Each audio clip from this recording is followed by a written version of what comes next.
Everyone, అనుకోని పెళ్ళి part 6. గమనిక: ఈ పాత్రలు నటులకు సంబంధించినవి కావు. ఇది కేవలం కల్పిత ప్రయోజనం కోసం మాత్రమే. ఏదైనా తప్పులుంటే క్షమించండి. రేయాన్ష్ నెమ్మదిగా మాన్వి వైపు నడిచాడు. రేయాన్ష్ ముఖంలో భావం చదవలేనిదిగా ఉంది. మాన్వి ఎదుటే ఆగి చల్లని స్వరంతో ఇలా అన్నాడు: నువ్వు మోసదానివి మాత్రమే కాదు, దొంగవి కూడానా భార్య అని అన్నాడు రేయాన్ష్. మాన్వి గుండె ఆ మాటలకు చీలిపోయింది. మాన్వి రేయాన్ష్ కళ్ళను చూస్తే ఏ ప్రేమ, ఏ నమ్మకం ఏమీ కనిపించలేదు. కేవలం అవమానమే కనిపించింది. రేయాన్ష్ ఒక్క అడుగు ముందుకు వేసినప్పుడల్లా మాన్వి వెనక్కి తగ్గేది. రేయాన్ష్ కళ్ళల్లో పడిన ఆ చల్లదనం మాన్విను మరింత నిశ్శబ్దంగా మార్చింది. నీకు తెలిసినట్టే భార్య, నేను ఇదంతా ఎందుకు చేస్తున్నానో అని రేయాన్ష్ నెమ్మదిగా ముందుకు కదులుతూ అన్నాడు. రేయాన్ష్ గొంతులో దాగి ఉన్న విషం మాన్వి వెన్నెలో ఒక చల్లదనం పుట్టించింది. రేయాన్ష్ చూపు మాన్వి హృదయాన్ని వదలడం లేదు. అప్పుడు రేయాన్ష్ ఇలా అన్నాడు నెమ్మదిగా: అందరి హృదయాలను నీపై ద్వేషంతో నింపుతాను. వాళ్ళే నిన్ను ఈ ఇంటి నుండి వెళ్ళగొట్టేలా చేస్తాను అని రేయాన్ష్ తన పెదవుల మూలల్లో క్రూరమైన చిరునవ్వుతో చెప్పాడు. మాన్వి గొంతు వణికింది. అదే కావాలంటే నాకు విడాకులు ఇవ్వండి. నేను మీ జీవితం నుంచి శాశ్వతంగా వెళ్ళిపోతాను అని మాన్వి చెప్పింది, కన్నీళ్ళన్నీ అదుపు చేసుకుంటూ. రేయాన్ష్ ముఖం మాన్వి మాటలకు అసహనంతో నిండిపోయింది. నేను నీకు విడాకులు ఇవ్వాలనుకుంటే నిన్ను ఒక్కరోజు కూడా సహించను.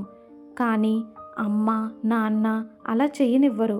అందుకే వారి అనుమతితోనే నీకు విడాకులు ఇస్తాను అని రేయాన్ష్ ఎగతాళిగా నవ్వుతూ గది నుంచి బయటకు వెళ్ళిపోయాడు. తలుపు మూసుకున్న వెంటనే మాన్వి మోకాళ్లపై కూలిపోయింది. కన్నీళ్లు ఆగకుండా వస్తూనే ఉన్నాయి. మాన్వి గుండె ముక్కలవుతున్నట్లు అనిపించింది. నేనేమి చేశాను? నాకే ఇలా ఎందుకు జరుగుతోంది?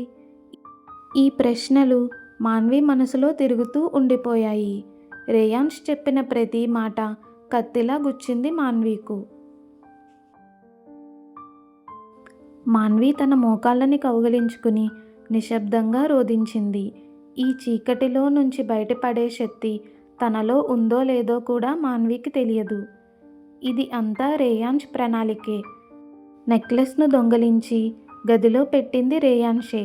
మాన్వి ఇలా విరిగిపోతున్న దృశ్యం రేయాన్ష్కి విచిత్రమైన సంతృప్తినిచ్చింది. తరువాత రేయాన్ష్ తన ఖరీదైన కారులోకి చేరి కూర్చున్నాడు. సీట్ల మృదువైన స్పర్శ రేయాన్ష్ అహంకారాన్ని మరింత పెంచింది. కిటికీ అద్దంలో నుంచి వేగంగా వెనక్కిపోతున్న బిజీ నగరాన్ని చూస్తూ రేయాన్ష్ తన విజయాన్ని ఆస్వాదిస్తున్నాడు. కంపెనీ భవనానికి చేరుకోగానే ఉద్యోగులందరూ నిలబడి రేయాన్ష్కు గౌరవంగా నమస్కరించారు. రేయాన్ష్ వారికి చిన్న తల ఊపినిచ్చి నేరుగా ప్రైవేట్ లిఫ్ట్ వైపు నడిచి వెళ్ళాడు. 45వ అంతస్తులో ఉంది రేయాన్ష్ ఆఫీస్. రేయాన్ష్ అధికారానికి ప్రతీక. నేల నుంచి పైకప్పు వరకు ఉన్న కిటికీలు, నగరంలోని ఖరీదైన సొగసైన ఫర్నిచర్, ప్రతి చిన్న విషయం కూడా రేయాన్ష్ శక్తిని ప్రతిఫలించింది. రేయాన్ష్ తన డెస్క్ వెనుక కూర్చున్న వెంటనే రాహుల్ ఫైళ్లతో లోపలికి వచ్చాడు. సార్, మిస్టర్ బన్సాల్ దివాలా తీశారు అని రాహుల్ జాగ్రత్తగా అన్నాడు. రేయాన్ష్ పెదవులపై ఒక సన్నటి ప్రమాదకరమైన చిరునవ్వు వచ్చింది. రేయాన్ష్కి కావాల్సింది ఇదే. అప్పుడు రేయాన్ష్ ఇలా అనుకున్నాడు: మాన్వి ఇప్పుడు తన శక్తిని చూస్తుంది. త్వరలోనే మాన్వి తన తల్లిదండ్రుల కోసం వేడుకుంటుంది అని అనుకున్నాడు రేయాన్ష్. అన్నిటినీ పర్యవేక్షించు అని రేయాన్ష్ చల్లగా రాహుల్కి ఆదేశించాడు. ఆ రోజు సాయంత్రం ఆఫీస్ నుండి బయటకు వస్తున్నప్పుడు ఒక వ్యక్తి రేయాన్ష్ వైపు పరిగెత్తుకుని వచ్చి మోకాళ్ళ మీద పడ్డాడు. అతడే మిస్టర్ బన్సాల్, మాన్వి తండ్రి. క్షమించండి, మేము పెద్ద తప్పు చేశాము అని వణుకుతున్న గొంతుతో వేడుకున్నాడు మాన్వి తండ్రి. రేయాన్ష్ కళ్ళలో చిన్న మెరుపు వచ్చింది. ఎందుకు క్షమించాలి మామగారు అని రేయాన్ష్ నెమ్మదిగా అడిగాడు, స్పష్టమైన ఎగతాళితో. మాన్వి తండ్రి మరింత అవమానంగా చేతులు ముడుచుకున్నాడు. దయచేసి మా కంపెనీని కాపాడండి అని అన్నారు. కానీ రేయాన్ష్ మాత్రం కదలలేదు. జరిగినదంతా జరిగిపోయింది అని రేయాన్ష్ చల్లగా చెప్పి కారులోకి ఎక్కి వెళ్ళిపోయాడు. తలుపు మూసుకున్న తర్వాత కూడా బన్సాల్ గారి తీరని కేకలు ప్రతిధ్వనిస్తూనే ఉన్నాయి. రాత్రి రేయాన్ష్ ఇంటికి చేరుకునేసరికి ఆ ఇంట్లో అసాధారణంగా నిశ్శబ్దంగా ఉంది. రేయాన్ష్ మొదట గదిలో చూశాడు.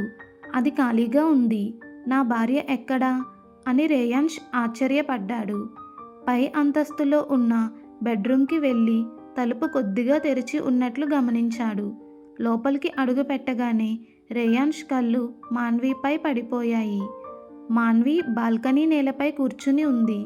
మోకాళ్లను ఛాతీకి కౌగిలించుకుని తల ఆకాశం వైపు వాల్చి చూస్తూ ఉంది. మాన్వీను చూస్తూ రేయాన్ష్లో ఏదో తెలియని భావం కదిలింది. మొదటిసారి తాకిన మహిళ, కానీ శిక్షించడానికి మాత్రమే.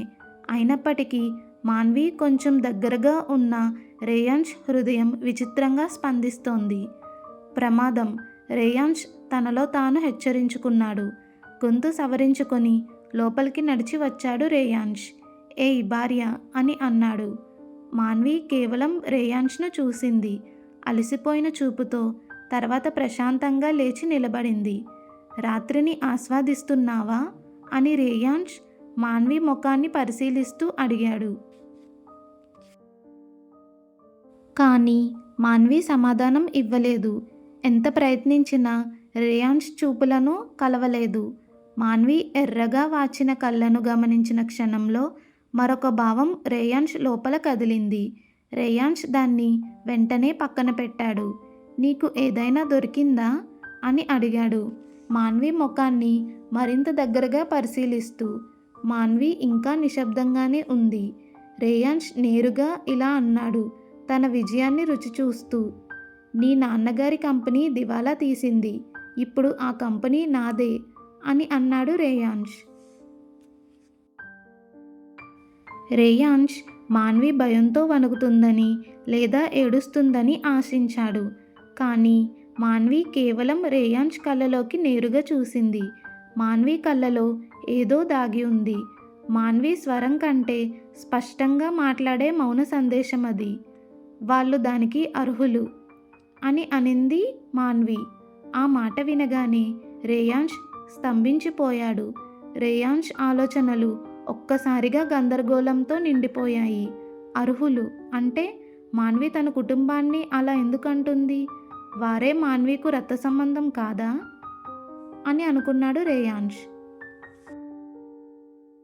ఎందుకు మాన్వి వారికి ఇలాంటి శిక్ష రావాలని అనుకుంటుంది? రేయాన్ష్ పిడికిలు గట్టిగా బిగుసుకుని ఉన్నాయి. రేయాన్ష్ ఊహించని ప్రతిదానిని విరుద్ధంగా మాన్వి స్పందన అర్థం కాలేదు. మాన్వి కన్నీళ్లు పెట్టుకొని తన తండ్రిని కాపాడమని వేడుకోవాలి. అయినా మాన్వి ప్రశాంతంగా ఉంది. ఎలా ఉంది అంటే ఈ క్షణం ముందు నుంచే తెలిసినట్టుగా. రేయాన్ష్ మాన్విని చూస్తూ నిలబడ్డాడు. మాన్వి ముఖంలో ఏ భావోద్వేగం లేదు, ఏ కదలిక లేదు, ఏ బాధ లేదు. మాన్వి కళ్ళల్లో కనిపించింది మాత్రం ఊహించని నిశ్చయం. అది రేయాన్ష్ను మరింత కలవరపరిచింది. మాన్వి తన తండ్రి కంపెనీ దివాలా తీసిన వార్త విన్న క్షణం మాన్వి లోపల ఒక విచిత్రమైన ఉపశమనం అలుముకుంది. ఇదిలా అనిపించడం మాన్వికి కూడా సిగ్గుగా అనిపించింది. ఒక కూతురు తన తండ్రి పతనంపై ఉపశమనమా? అయితే అతను ఎప్పుడైనా మాన్విను కూతురుగా చూశాడా? మాన్వి తల్లి తండ్రి ఇద్దరూ ఎల్లప్పుడూ మాన్విను నియంత్రించేవారు.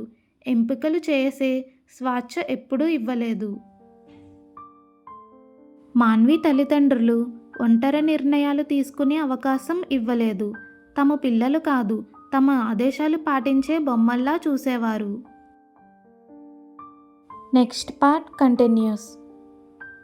రేయాన్ష్ మరియు మాన్వి అనుకోని పెళ్లి జీవితాన్ని తెలుసుకోవడానికి లైక్ చేసి, షేర్ చేసి, సబ్స్క్రైబ్ చేయండి.